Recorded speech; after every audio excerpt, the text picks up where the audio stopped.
Olá, amigos do Caminhos da Longevidade, um programa que busca aqui compreender como é que a gente vai ter uma velhice saudável, como é que a gente constrói a qualidade de vida para ter uma vida melhor. Hoje, com muito prazer, estou aqui com Fernanda Baruffi, nutricionista, né? Formada em 2020, com especialização em nutrição clínica e hospitalar e especialização em atenção às pessoas em doenças crônicas. Isso. E hoje cursando mestrado em saúde coletiva, né? Então, muito prazer estar aqui contigo, né? E já vou começar com uma pergunta, né? Primeiro, o que te levou a buscar a nutrição como a área da saúde para atuação profissional, Fernanda? Olá, boa noite a todos. Um prazer estar aqui, Mário. Muito sempre bom falar sobre idosos, é uma paixão que eu tenho. Bom, respondendo à pergunta, né? O que me levou a cursar nutrição? Eu sempre fui uma pessoa que eu sempre fui muito estudiosa, né? Nunca parei de estudar até hoje, né? E eu acho que a área da nutrição pede isso sempre. O que me levou a estudar nutrição? Eu acredito que foi muito a parte de sempre cuidar das pessoas ao meu redor. Tenho meus avós, sempre, né, vivenciei com eles a minha rotina e sempre no ensino fundamental gostei muito das áreas biológicas, sempre foi minha matéria preferida. E aí eu entendi que o meu caminho seria a área da saúde. Até pensei em medicina, mas caí no mundo da nutrição. E tô lá até hoje. Eu sempre brinco com os colegas, né, que a maioria dos profissionais que atuam na saúde não são profissionais da saúde, são profissionais da doença. Porque o médico faz o diagnóstico da doença, trata a doença, o fisioterapeuta trata a lesão, né? O psicólogo vai tratar do sofrimento da saúde mental. E quem cuida da saúde de verdade só tem dois profissionais. Um que é o professor de educação física e o outro que é o nutricionista, né? Porque quem cuida da saúde é realmente quem faz a prevenção, né? E hoje eu tenho percebido assim, o papel da nutrição cada vez as pessoas com mais consciência do papel de uma nutrição saudável, né? Quando eu sou formado já há 20 e tantos anos, você tentar orientar o paciente a ir num nutricionista ou minimamente fazer pequenas mudanças do hábito da alimentação dele era muito difícil. E hoje parece que está ficando um pouco mais fácil fazer isso. Vocês percebem isso, que a população hoje busca essa questão da nutrição saudável hoje de uma maneira mais ativa? Sim e não. O que eu percebo muito, né? É que o pessoal tem muito na cabeça que o nutricionista é aquela pessoa que vai cortar tudo que você está comendo. É a pessoa do mal que vai lá, não pode comer isso, não pode comer aquilo, vai tirar o prazer do comer, né? Mas graças a Deus, que nem você falou, cada vez mais a gente vê um pouquinho dessa desmistificação do papel do nutricionista, né?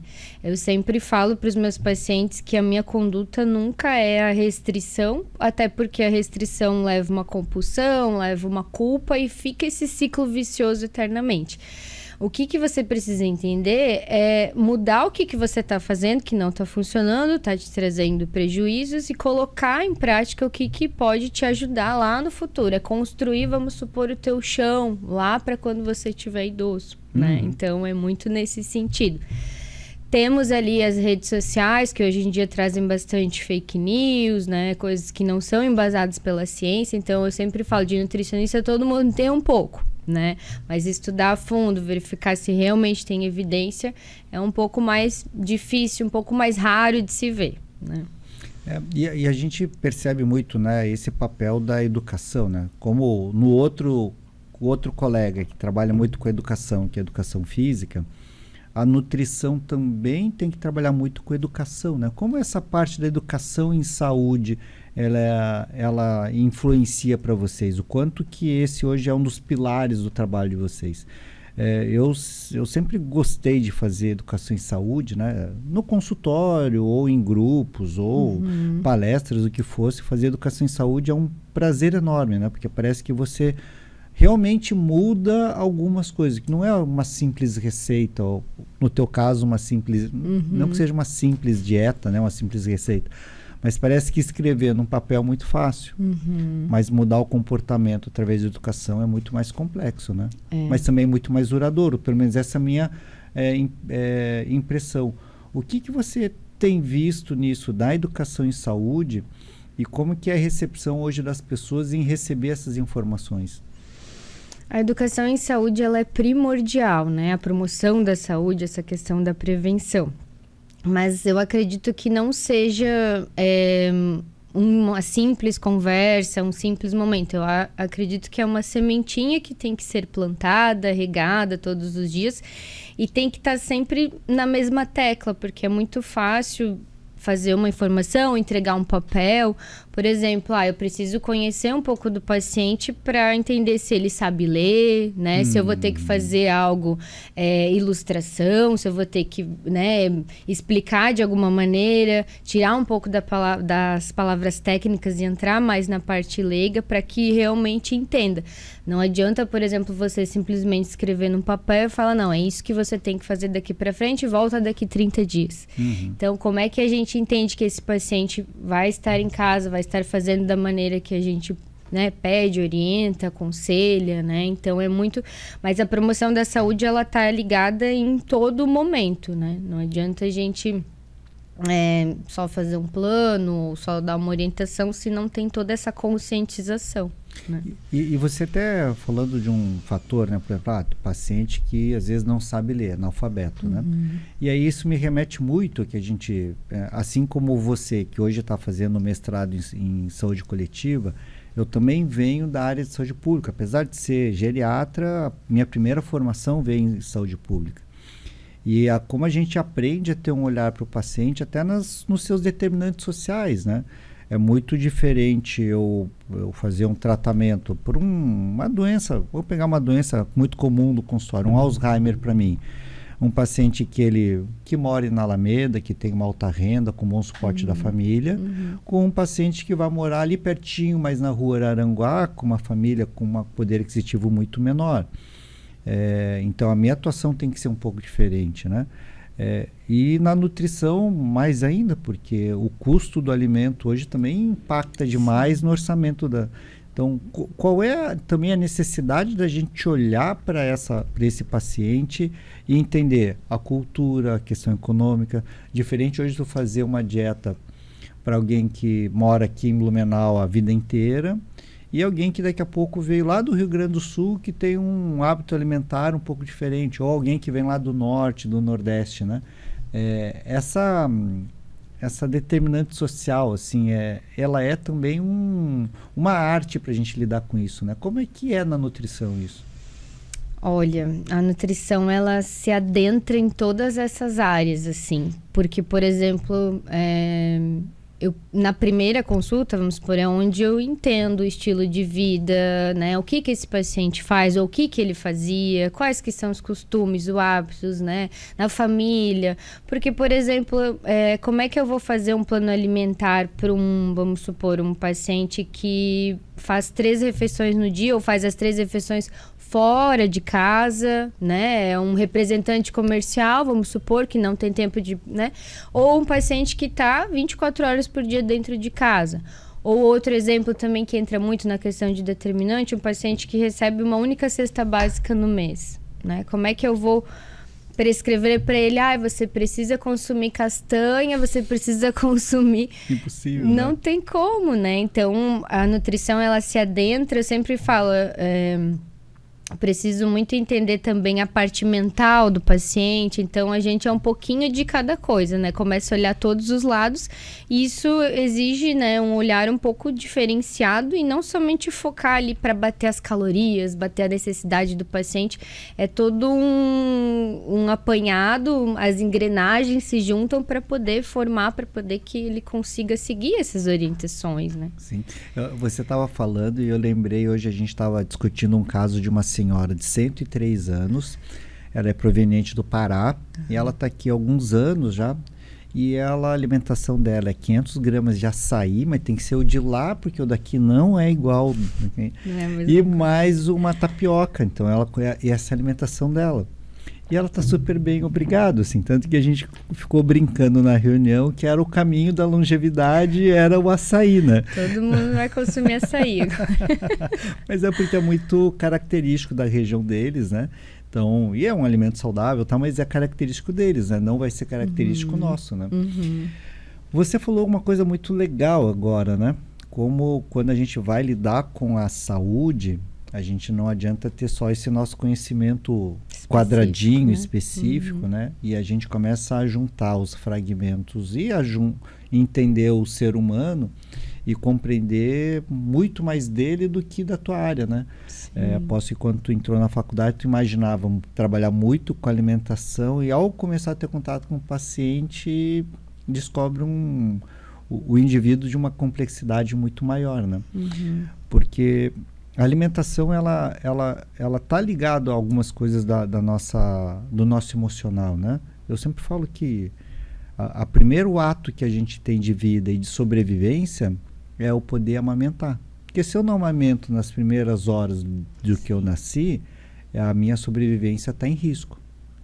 E aquele momento de eu amamentar, que é pela sobrevivência, é a volta ao contato com a minha mãe que eu tive por 9 meses. Então, comer, ele tem um ato muito de sobrevivência, mas também de afeto, né?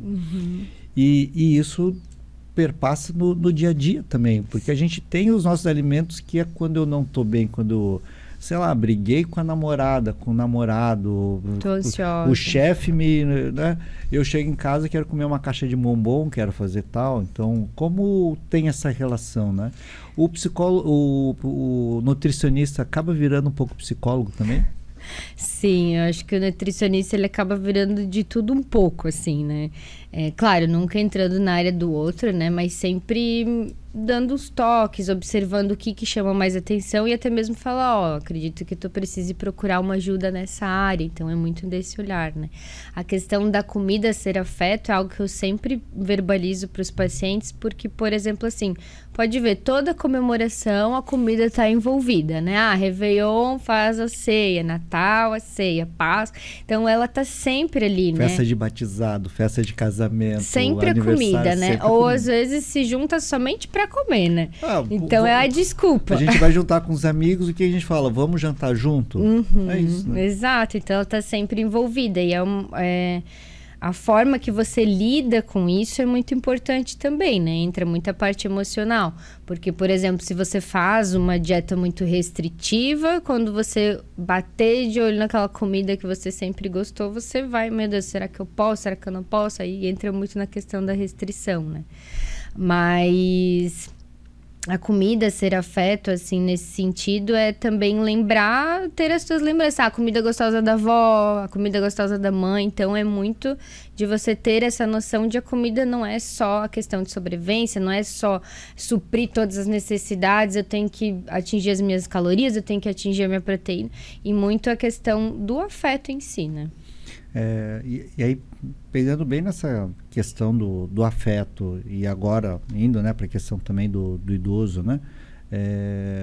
Como a gente, no decorrer da vida de criança para a vida adulta, a gente tem não vou dizer que é uma evolução, a gente fala, eu acho que é um amadurecimento do nosso paladar, né? Então a criança tem um paladar mais simples, né? A gente chama infantil mesmo, e ele vai amadurecendo até que a gente tem um paladar do adulto. Você observa que do adulto para o idoso também tem uma diferença nesse paladar também que vai interferir na questão da dieta dele, do que ele vai comer?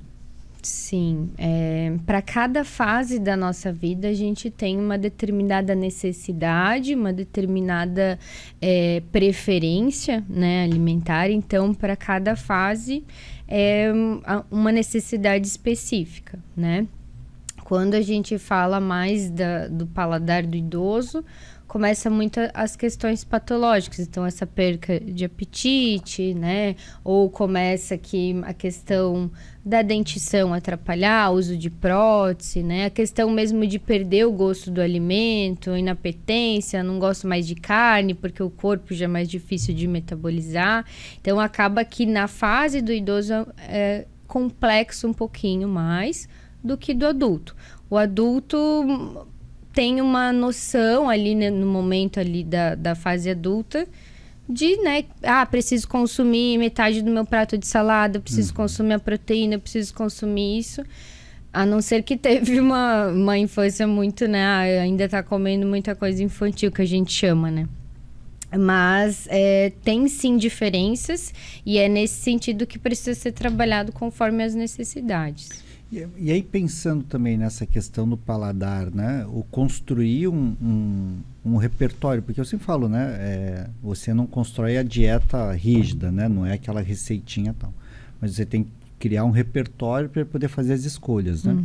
Mas então, nesse contexto, para o idoso construir esse repertório, essas opções para ele é um pouco mais trabalhoso, né? Um pouco mais difícil. Porque se ele começa a ter algumas restrições... E você falou de uma coisa importante, né? Às vezes a gente,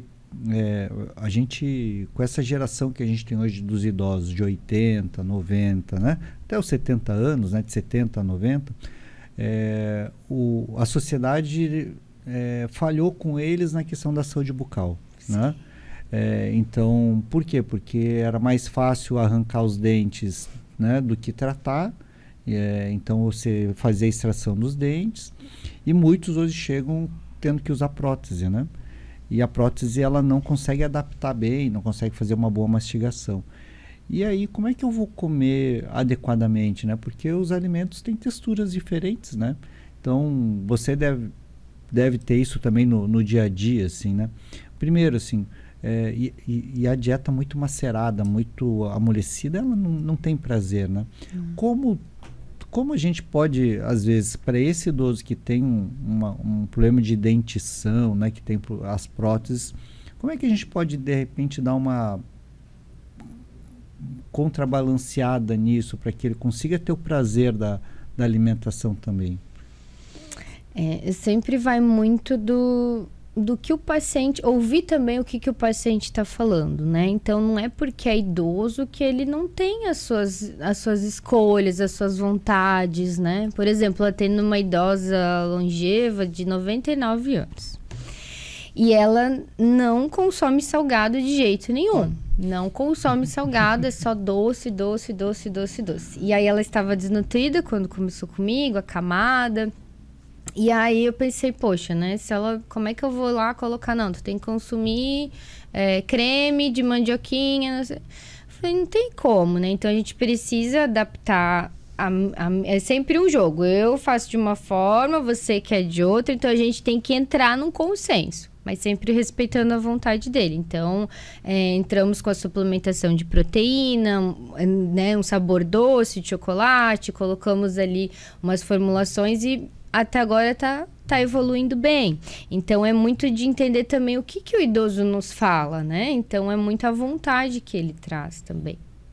Até me lembrei, né? Tu falou da vontade, né, deles, né? E aí me lembra dessa paciente do açaí, porque é o que ela gostava, né? E eu acho que essa vontade é importante, né? Mas também, quando a gente fala também a gente falou agora há pouco dos prazeres, e eu estava lembrando de uma paciente minha de muito tempo. Eu era recém-formado, estava lá em Pelotas, né, no Rio Grande do Sul, que eu me formei lá. E eu lembro que eu atendi uma senhora que era diabética, tinha uns 10 anos de diabetes, não tinha conseguido compensar, né? E quando, na época, ela não podia ter o serviço de nutrição, a gente tem que, às vezes, orientar um pouco. E quando eu orientei para ela que se ela controlasse no dia a dia, eventualmente ela podia, às vezes, até fazer umas escorregadelas aqui e ali, ela conseguiu normalizar, assim. E eu acho que é um pouco disso, assim, né? E eu lembro da conversa porque eu estava orientando ela e ela ia ter a festa do netinho dela em 15 dias. Eu falei assim, não, se a senhora melhorar nesses 15 dias, a senhora vai poder comer o bolo de aniversário dele. Mas uma fatiazinha pequena não vai também abusar, né?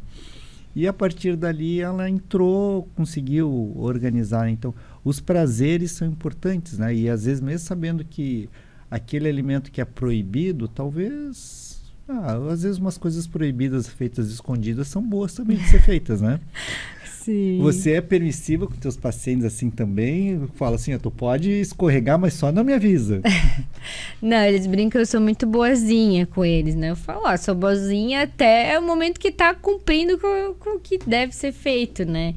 Então, eu sempre falo, é sempre pro teu bem. Eu nunca vou estar aqui e falar, não quero que tu consuma açaí, por exemplo, porque, não é nutricionalmente, não sei o quê. Não, é muito de, né, seguir com as orientações, mas também permitir, poxa, é um idoso de 99, é um idoso de 103, né? Tudo que ele viveu, por exemplo, quando ele podia lá, né, na fase adulta, ele não tinha acesso a açaí, por exemplo, né? Então, eu sempre falo, tem uma paciente que ela adora cuca de queijinho. É bom, né? E ela queria comprar todos os dias essa cuca de queijinho. Então, era de manhã, de tarde, enfim. E aí eu falei, não, então vamos combinar de uma forma. Ela fala, mas filha, quando eu podia comer, não tinha essa cuca de queijinho. E agora que eu posso, que não...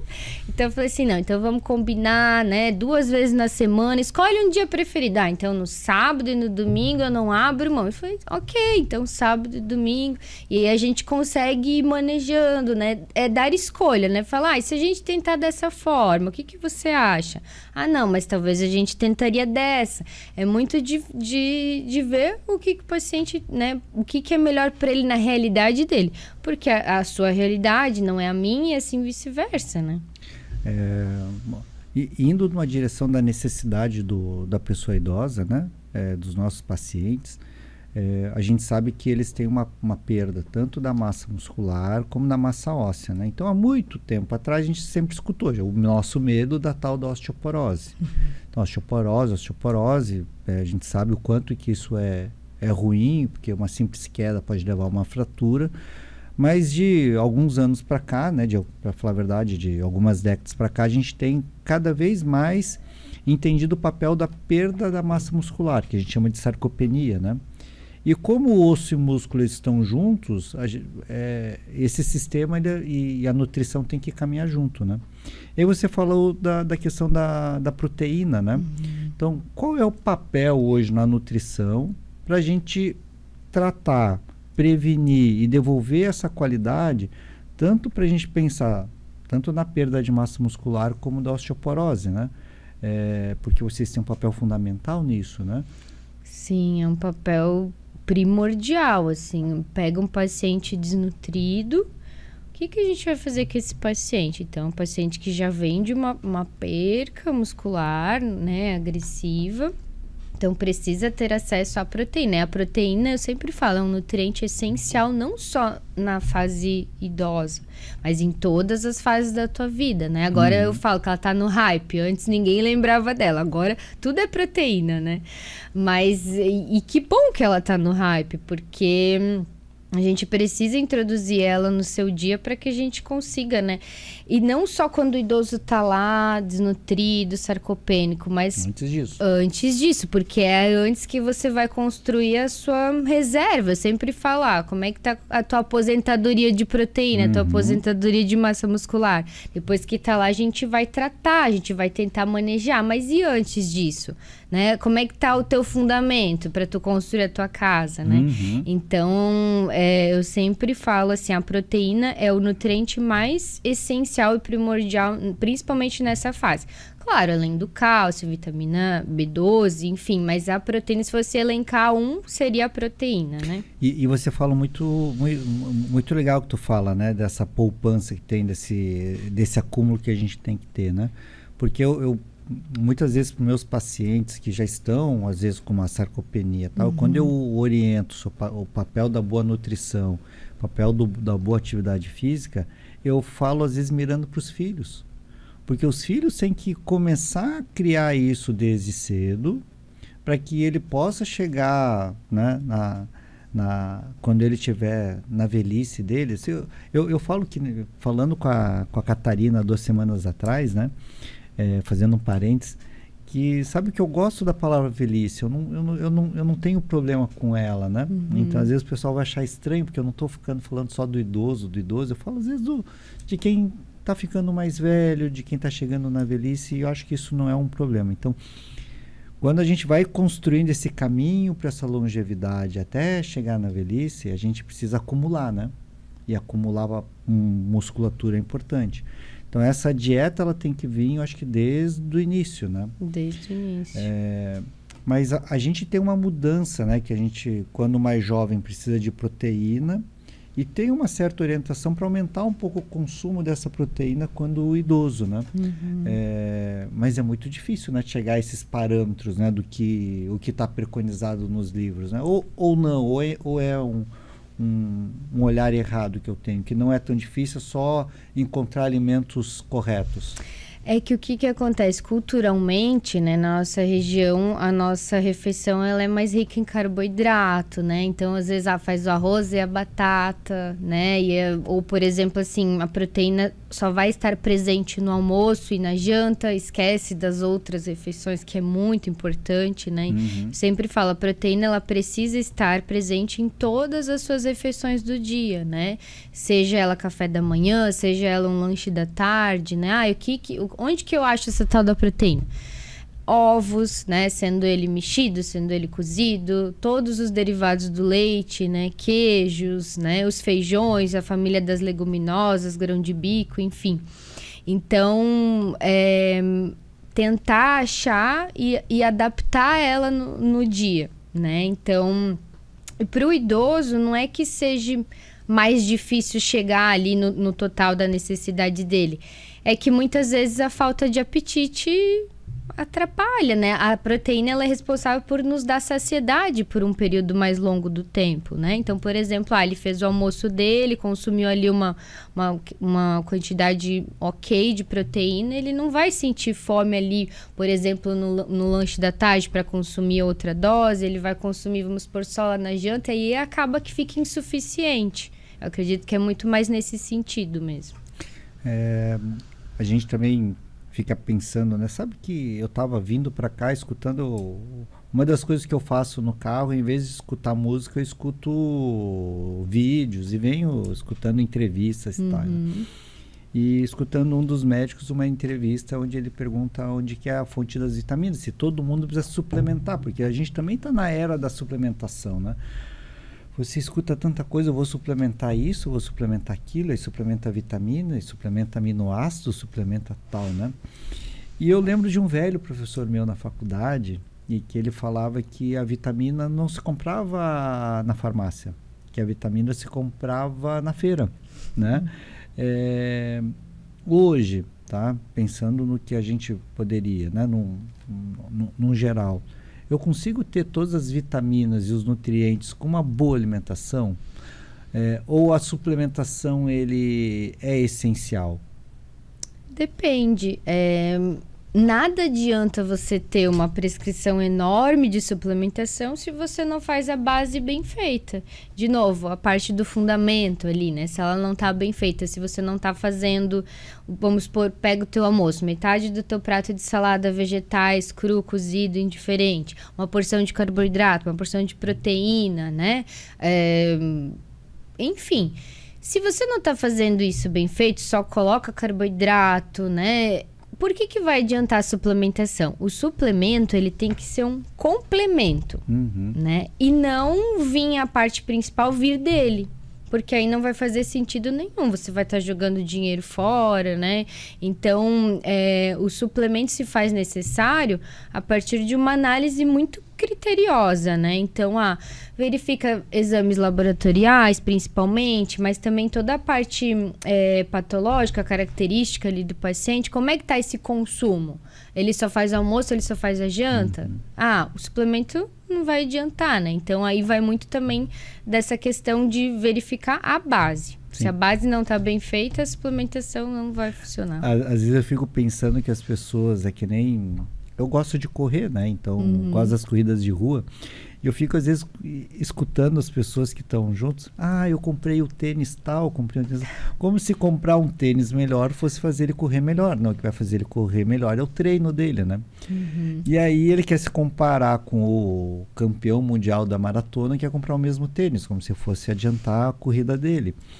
E ele se compara também na suplementação com alguém que tem um ritmo de treino de 6, 7 horas de treino, que aí vai ter um consumo muito grande de nutrientes, e ele acha que vai ter que suplementar igual aquele atleta profissional, sendo que a maioria das pessoas, né, a maioria nem são atletas, né? Algumas são amadores, né? Eu sou um atleta amador, mas bem de final de semana, né? Não sou nada demais. E quem tem uma vida normal do cotidiano não vai ter um alto consumo de nutrientes quando comparado com o atleta. Então a necessidade de suplemento é mínima, né? E aí você coloca muito disso, né? E aí o recado que eu dou para vocês em casa é que e é o que eu sempre falo com meus pacientes, né? Ou os filhos, né? Eu vou pedir os exames. E nos exames eu vou ver se vai ter necessidade de uma suplementação de cálcio, uma suplementação de vitaminas B, D, né? O que for. Isso, né? Então, acho que esse foco para ser muito bem indicado, acho que é isso mesmo. É a junção, né, muitas vezes. Sim. E o que eu faço pedindo os exames, e quando eu encaminho para o colega nutricionista, eu falo assim, leve esse exame para o seu nutricionista, porque aí ela vai poder ter uma ideia melhor do que vai ter que fazer. E eu queria te fazer uma pergunta, porque aí eu gosto sempre de... Eu sempre escutei quando mais jovem, que a gente tinha na dieta do brasileiro uma junção que era perfeita, porque ela juntava 2 alimentos que davam tinham uma capacidade nutricional excelente, que era o nosso bom e velho arroz e feijão. Eu ouvi você falando das leguminosas, do feijão, eu vou agora perguntar para uma especialista, né? O papel do arroz e feijão mesmo, ele tem esse papel realmente de ser uma junção realmente especial e que a gente deveria usar mais? Sim, o arroz e feijão, eu sempre brinco que o básico bem feito, ele é o excelente, né? Então, o arroz vem a parte ali do carboidrato, da energia. O feijão traz toda a parte proteica, também tem a parte de fibra, que é muito importante, né? Então, a junção dos dois é o básico, mas além disso a gente precisa complementar, né? Com a parte de fibra, né? Vitaminas, que aí entra a parte de saladas, verduras, legumes, né? Tanto crus quanto cozidos e toda essa parte para fazer a junção de um todo e ficar o melhor dos mundos, né? Tá bem. Então é que eu sempre falo que é meu prato preferido, que eu sou especialista em fazer, eu não sou bom cozinheiro, né? Eu cozinho mas o meu feijão é a minha especialidade, então eu estou no caminho certo. Então tá bom, então vamos lá. Tem uma coisa que eu estou sempre observando dos pacientes, né? Com a questão do apetite, né? E aí muitos perguntam, né? Tem alguma coisa para abrir o apetite? Tá? E às vezes eu falo assim, mas para abrir o apetite não é nenhum medicamento específico, não é nenhum alimento específico, né? E eu oriento sobre o papel da atividade física. Porque a atividade física, ela vai aumentar o meu consumo, né? Mas em compensação aumenta o meu apetite, né? Eu sempre dou exemplo deles assim, lembra dos seus filhos, quando iam passar a tarde jogando bola, a tarde numa piscina, né? Correndo, que eles voltam para casa com uma fome de leão, né? Então, e aí por isso que eu sempre falo, né? Os 2 profissionais da saúde é o professor de educação física e o nutricionista. O que você observa, né, desses pacientes que às vezes chegam com né, um problema nutricional e com uma baixa atividade física, e quando eles começam a fazer atividade física, os que fazem o que não fazem, para você percebe uma mudança grande nesse paciente? Muito, muito. A atividade física, ela é tão essencial quanto uma boa alimentação. Quando a gente estava falando da proteína anteriormente, uma forma da gente gerar ali a parte da massa muscular é realizando atividade física de força, né? De intensidade, uma boa e velha musculação. E isso tudo somado, temos ótimos resultados. A diferença entre um paciente sedentário e um paciente que realiza uma atividade física é nítido, assim, é bem visível, né? Próprio não só, eu vou fazer atividade física para a parte estética, né? Hoje em dia todo mundo, vou fazer atividade física para a parte estética.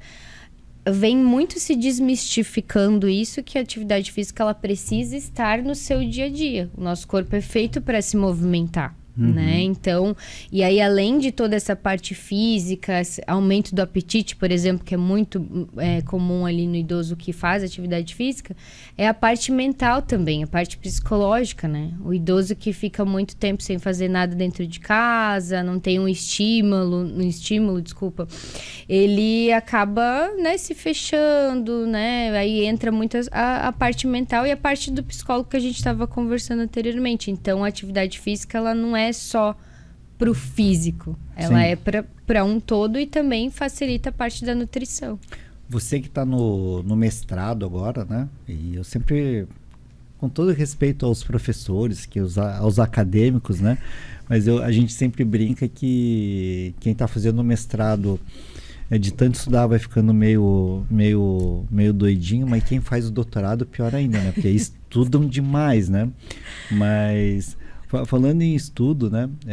Já tem vários estudos. A gente sempre fala, né? Quando tu vai para um endocrinologista, para um cardiologista, ele sempre fala atividade física, né?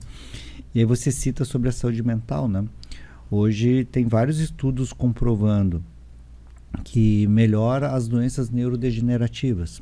Alzheimer, Parkinson, está intimamente ligado ao fator de proteção, então de você prevenir essas doenças neurodegenerativas, atividade física, e também no tratamento. Então, quando eu já estou também acometido da doença, se eu fizer atividade física, também faz essa mudança.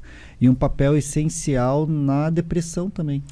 Então, desde as doenças neurodegenerativas e também nas da saúde mental. Então, a atividade física é essencial, né?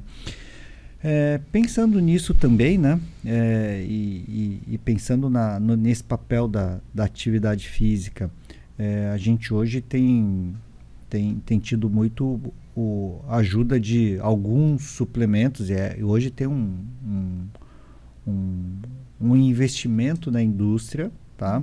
Da indústria farmacêutica, na instituição de suplementos ao idoso, né? Então, porque era um nicho que tinha antes lá nas crianças, então tinha as velhas, complementos, suplementos que tinham, e hoje você tem uma infinidade disso até mais para os idosos. Então, para os idosos, eu lembro que eu começo a trabalhar há 20 e tantos anos e tinha uma marca só de suplemento alimentar que vendia comercialmente. Hoje já são 5 já. Fora as outras, né, que às vezes a gente nem conhece, que está sendo vendido na internet. Você percebe hoje também que lógico que eles são um recurso terapêutico. Eu uso em alguns momentos, porque às vezes no consultório particular a gente está tão solitário que eu não tenho nutricionista do meu lado. Então, às vezes, até chegar no nutricionista, a gente precisa usar disso.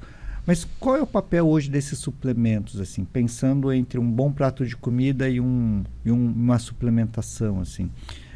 Ele, pelo menos de uma forma emergencial, ele pelo menos dá conta, ele consegue fazer o que eles propagandeiam? Sim,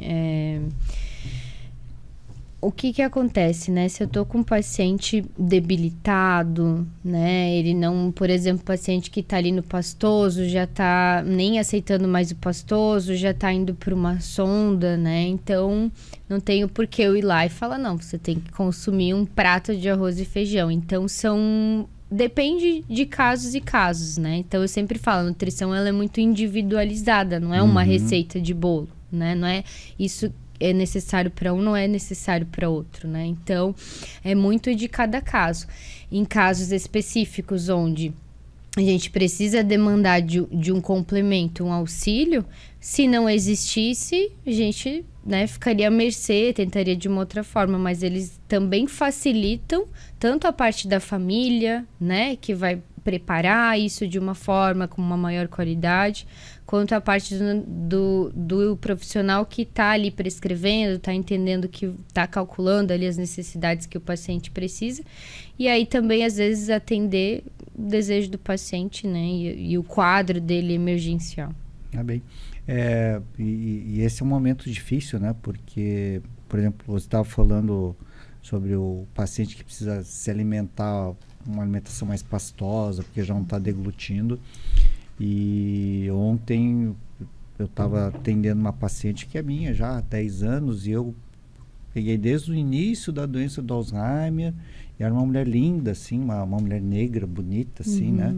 Toda posuda, assim, né? E aí ela, com o tempo, ela vai adoecendo, né? E aí ontem ela chega de cadeira de rodas, e o filho falando da dificuldade da alimentação. Aí que já está no pastoso, cada vez mais está com cuidado maior, assim, né? Então ele é um momento difícil também para a família, né? Porque se para a gente a alimentação também é um momento de alegria, também é um momento de comemorar, no momento que o teu familiar não está conseguindo comer também gera uma angústia muito grande, né? E a gente às vezes tem que lidar com essa angústia, não é fácil, né? É por isso que talvez a nutrição tenha esse papel tanto do início das alegrias, como também do final de contornar nisso. E esse é um momento muito delicado, né? Lógico que talvez no hospital seja muito mais comum esse tipo de nutrição, mas como é para você agora como pessoa, assim, né? Aí, porque ontem ele foi contando a história dele, eu lembrando dela, assim, aquela vontade, o coração apertado, assim, né? As lágrimas vêm nos nossos olhos também, né? Como é? Porque as pessoas não se dão conta disso, né, Fernanda? Que a gente também tem o ser humano do outro lado do jaleco, né? Como é que é a Fernanda em lidar com esse momento, assim, também de um final de vida, de ter que tentar minimizar, né, as perdas? Como é que é a Fernanda lidando com isso? Ai, a Fernanda, ela é muito emotiva também, então se eu ver alguém chorando, eu já choro junto, então aí já é um pouco mais complicado. Mas eu acredito que ali nesse momento, ali com a família, a gente tenta se segurar ao máximo, né? Nem que eu chore depois, a hora que já saí, vamos supor, no atendimento domiciliar. Mas é complicado, eu sempre me coloco muito no lugar do familiar, né? Então, esses tempos fui atender um domicílio e aí a filha, a cuidadora integral do pai, ele tem 95 anos e ele ainda pede que ele quer o feijão dele, ele quer, né, enfim, o alimento dele, e ele só está exclusivamente pela sonda. Ele tem disfagia, ele tem uma dificuldade bem grande para deglutir, ele não pode consumir nada via oral. E aí a filha me pergunta, nossa, o que a gente faz nessa situação, né? Como que a gente lida com isso? Eu falei, olha, infelizmente a gente, né, chega até um ponto que... Aí ela falou, ele queria um suco que ele sempre gostou muito, aí eu falei, então dá uma olhadinha assim na... isso já ajudou bastante, ele ficou tão feliz. Então é muito de se colocar no lugar da pessoa, dessa angústia do familiar, né? Porque querendo ou não, a gente também tem familiares idosos, né? Então é muito do se colocar e entender, né? O que está acontecendo, como que a gente pode tentar amenizar, né? Eu sei que a gente não vai conseguir curar e tirar isso do familiar, mas de uma certa forma amenizar um pouquinho, acho que está na nossa função, assim. Na saúde a gente fala muito do acolher, né? O acolher é uma coisa já é tão potente, né? Faz uma diferença enorme, né? O acolher já é muito curativo, né? Fernanda, a gente sabe que a gente já está indo para a reta final, né? Passou quase uma hora já, e passa muito rápido mesmo, né? Sim. E aí eu sempre faço aqui um momento de mitos e verdades, tá? Porque a gente tem muitos mitos e verdades, né? Tem muito. Eu queria saber o que é mito e o que é verdade, né? Um deles, assim, todo idoso vai ser desnutrido? Isso é mito ou é verdade? Mito. Mito porque hoje em dia a gente tem bastante idosos obesos, bastante idosos com sobrepeso, então não necessariamente que é idoso que ele vai ser desnutrido, a não ser que ele passe por uma patologia, uma doença, e aí acabe afetando, né, essa parte, vamos supor, uma doença degenerativa, vamos supor, e aí que acometa ele, a perca da massa muscular e a perca da gordura, mas é mito. A desnutrição pode levar a outras doenças? Isso é mito ou é verdade? Verdade. A desnutrição é uma condição, querendo ou não, muito presente na longevidade, nos idosos, mas que acomete muitos outros fatores, né? Uma outra afirmação aqui, né? Os idosos precisam comer alimentos com proteína. Mito ou verdade? Verdade, a gente falou o programa inteiro, né? No hype da proteína, precisa consumir sim. E idosos sofrem de perda de apetite? Todos os idosos sofrem com a perda do apetite? É mito ou é verdade? Não são todos, mas aí depende muito de vários fatores, né? Que a gente falou, prótese dentária, eu não consigo mais mastigar ali a minha carne, né? Porque para mim já tá mais difícil. Fator emocional também, então vários fatores. E tem aqui, eu acho que a última que vai render até pra gente seguir ainda a conversa por mais tempo, porque somente idosos emagrecidos devem ser avaliados para desnutrição ou sarcopenia. Isso é mito ou é verdade? Mito, totalmente mito. Todos os idosos devem ser avaliados, porque, por exemplo, assim, eu vou avaliar um idoso, ele só tá com a camada de gordura, ele não tem mais nada de massa, mas visivelmente ele tá gordinho, que a gente fala, né? Então é muito da avaliação e é mito. Porque isso eu tenho escutado muito, né? E isso a gente aprende ao estar mais próximo dos nutricionistas, né? Que tem uma coisa que a gente chama de obesidade sarcopênica. Sim. Então, a pessoa tá gordinha, visivelmente, gordinha, né? mas não tem mais músculo. Então é aquele idoso que tá gordinho e não tem força para nada, não consegue levantar da cadeira, não consegue segurar a sacola do supermercado, Sim, né? sabes que cada vez mais é muito mais comum isso mesmo, né? E isso tem a ver porque também tem a falta de atividade física, né? Exato. A gente hoje tem uma sociedade que a gente está muito no conforto, né? É lógico que eu gosto do conforto, né? Eu não queria lavar roupa em casa na mão, né? Então ter a máquina de lavar é ótimo, mas me deu um conforto e me diminuiu a carga de trabalho. E cada vez mais vem diminuindo-se isso, né? Esses dias eu fui no mercadinho perto de casa, eu fui a pé. E aí o vizinho, tu vai a pé? Eu falei, vou, mas tu vai?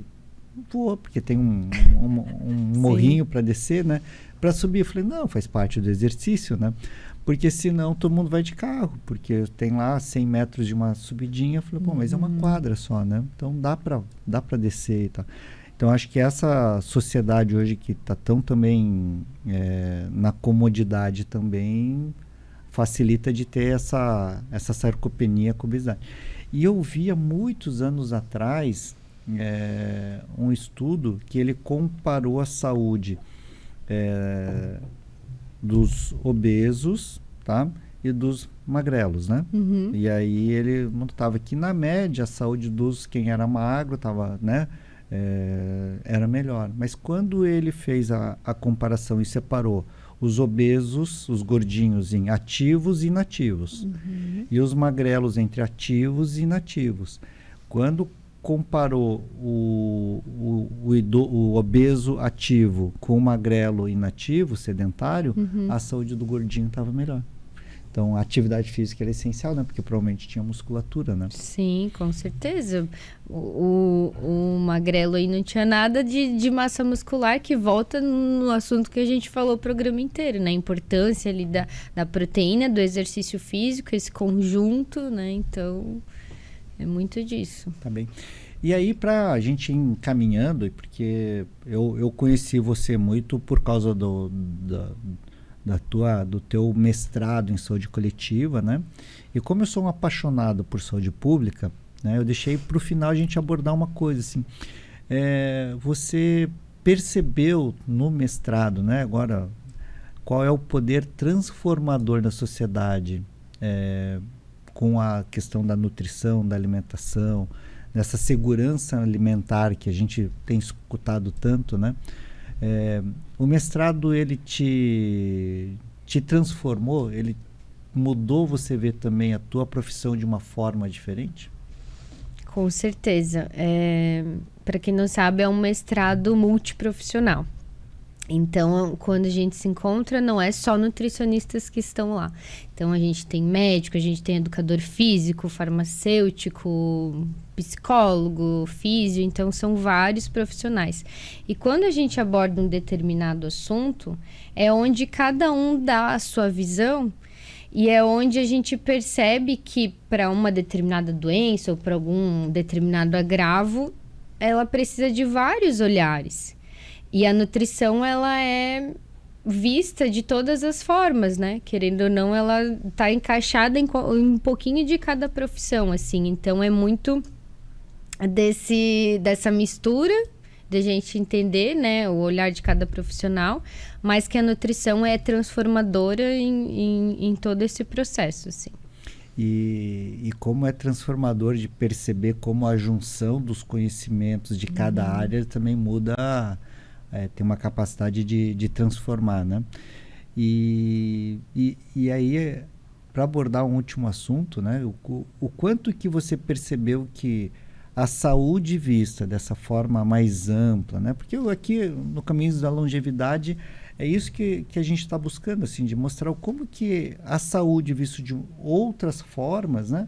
E a junção desses conhecimentos pode realmente mudar a vida das pessoas, né?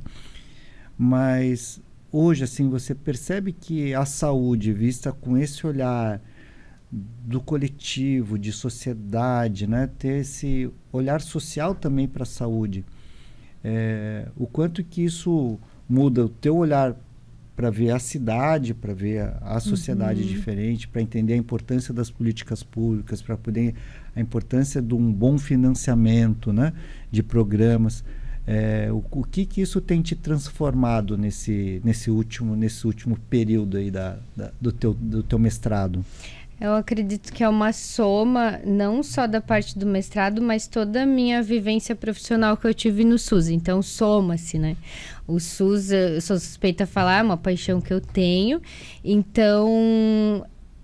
todo profissional deveria ter essa visão integral, essa visão ampliada do sujeito, né? Porque, por exemplo, numa consulta domiciliar ou de uma visita domiciliar, né? Falando ali um pouco do SUS, se eu vou lá e o paciente me fala que ele não está conseguindo ter acesso à cesta básica, ele está passando necessidade... nossa, eu preciso tentar acionar assistência social. Ele está passando por um sofrimento mental. Meu Deus, eu preciso fazer com que ele tenha acesso ao psicólogo. Então, é muito de estar atento a todos os detalhes, porque se eu não trato isso, como que ele vai conseguir seguir uma orientação nutricional, por exemplo? Então, é transformador no sentido de que você tem um outro olhar como profissional, e aí entra a questão do acolhimento, da empatia, da humanização, de se colocar no lugar do outro, de entender que são vários fatores e não só olhar para o teu cenário, né? Tá bem. E para a gente encerrando, assim, te pedir para você, se fosse falar para quem está em casa nos vendo aqui ou nos escutando, né? Porque tem muita gente que deixa o programa ligado e vai cozinhar, vai fazer o almoço, vai fazer a janta, né? O que você dá de pequenas dicas para ter uma alimentação saudável, né? Porque a gente fala tanto da alimentação saudável, mas parece que é tão difícil fazer, mas não, né? Eu acho que algumas pequenas mudanças fazem uma diferença enorme no nosso dia a dia, né? Se fosse pegar pequenas pílulas de conhecimento da doutora Fernanda, o que você diria para eles? Então, eu sempre brinco com os pacientes e falo que não é que a gente vai mudar o mundo em uma única consulta, em um único acompanhamento. Mas tem algumas coisinhas que você pode ir adaptando ali na sua casa e que vão fazer a diferença. Talvez você não veja a diferença ali nesse primeiro momento, mas a longo prazo, a longevidade vai te trazer sim um resultado. Começando com a hidratação, a água, né? Agora no inverno, frio, a gente esquece da água, né? Então, tentar, né, colocar uma garrafinha sempre próxima, né? Ou agora, né, com a tecnologia tem aplicativos que te lembram para tomar água, né? Coloque metas, eu vou tomar uma garrafinha de manhã, uma tarde. Então, são alguns ajustes que tu pode estar tentando fazer na tua rotina. Outra coisa é planejar as tuas refeições.